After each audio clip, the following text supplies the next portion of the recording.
Bonjour à tous et bienvenue sur boursicoté.com pour cette nouvelle analyse technique du CAC 40 en point matinal avec une configuration qui est en train de changer un petit peu. Hier soir, je vous indiquais que suite à l'ouverture de ce gap ici et l'inscription d'un nouveau point bas significatif, eh bien, on confirmait la poursuite de la dynamique baissière court terme. On est en train ici de connaître un rebond technique suite à donc l'établissement de ce nouveau point bas, mais ce rebond technique pour l'instant vient échouer sur la moyenne mobile 20 exponentielle. Donc même si on a une petite hausse du marché, eh bien il n'y a pas encore de quoi valider un retournement de tendance au niveau des indicateurs techniques. Donc nous avons des histogrammes du MACD qui remontent, nous avons un RSI qui se stabilise et des volumes qui sont relativement neutres. Donc de ce côté-là, pas grand-chose de neuf. Ce qui est par contre intéressant, c'est que suite donc à cette ouverture, on a un gap haussier qui vient s'inscrire ici sur la zone du gap baissier d'hier. Et chose importante, on vient terminer de combler ce gap baissier. Donc là, ce qui est intéressant, c'est de voir un petit peu suite à ce comblement, eh bien, comment vont se comporter les cours. Au niveau du palmarès des valeurs, donc le CAC 40 gagne 0,66% au moment de cette analyse. Et on a un marché qui est plutôt bien orienté puisque nous avons des valeurs comme Airbus qui gagne 3%, Edenred plus 2,7%, Teleperformance plus 2,5%. Derrière, Stellantis et Vinci sont sur des hausses inférieures à 2%. Au niveau des plus fortes baisses, nous avons tout de même 7 valeurs dans le rouge. Bouygues perd 0,6%, ainsi que Vivendi, Kering et Unibail-Rodamco-Westfield sont sur des baisses proches de 0,3%. Et puis à 0,1% de baisse, nous avons LVMH, Air Liquide et ST Micro. Toutes les autres valeurs sont dans le vert. Donc on le voit, un marché plutôt optimiste aujourd'hui. Par rapport à cela, donc ce que je vous indiquais, c'est que nous avons ici un gap qui s'ouvre sur la zone de gap baissier que nous avions hier, sauf que le gap du jour, il est haussier.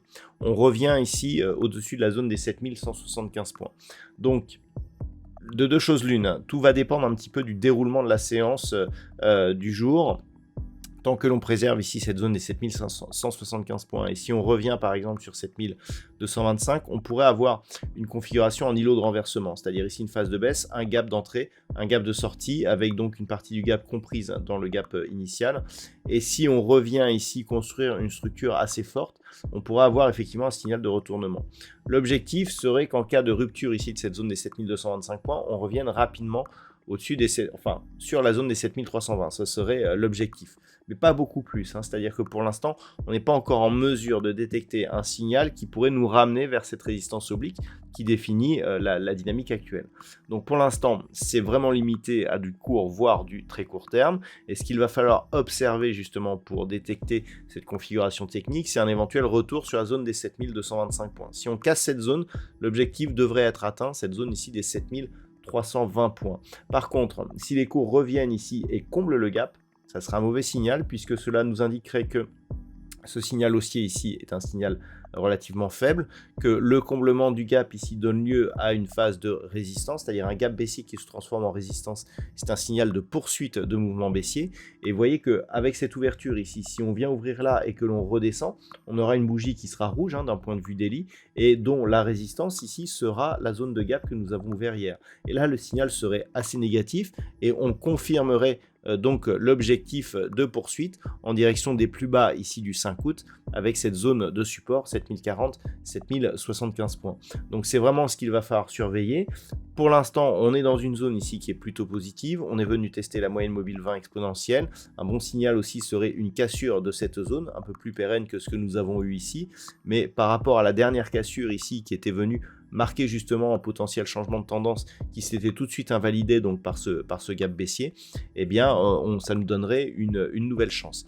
Donc pour résumer, Les points à surveiller à la hausse, si, en cas de poursuite de mouvement, 7225 pour éventuellement ouvrir un potentiel ici proche d'un retour sur cette zone des 7320. Ici, on a une espèce de zone de neutralité qui est légèrement positive. Sur retour sous la zone des 7175 points, eh bien, on aurait donc certainement comblement ici du gap qui s'est ouvert ce matin et poursuite en direction ici des 7100 voire 7075 7040 points puisque l'on aurait ici une succession de nouveaux plus bas avec des contacts qui reviennent ici sous la moyenne mobile 20 exponentielle un peu comme ce que nous avons là qui valide la poursuite du mouvement baissier. Voilà donc ce que l'on peut dire sur cette analyse d'un point de vue technique pour ce matin.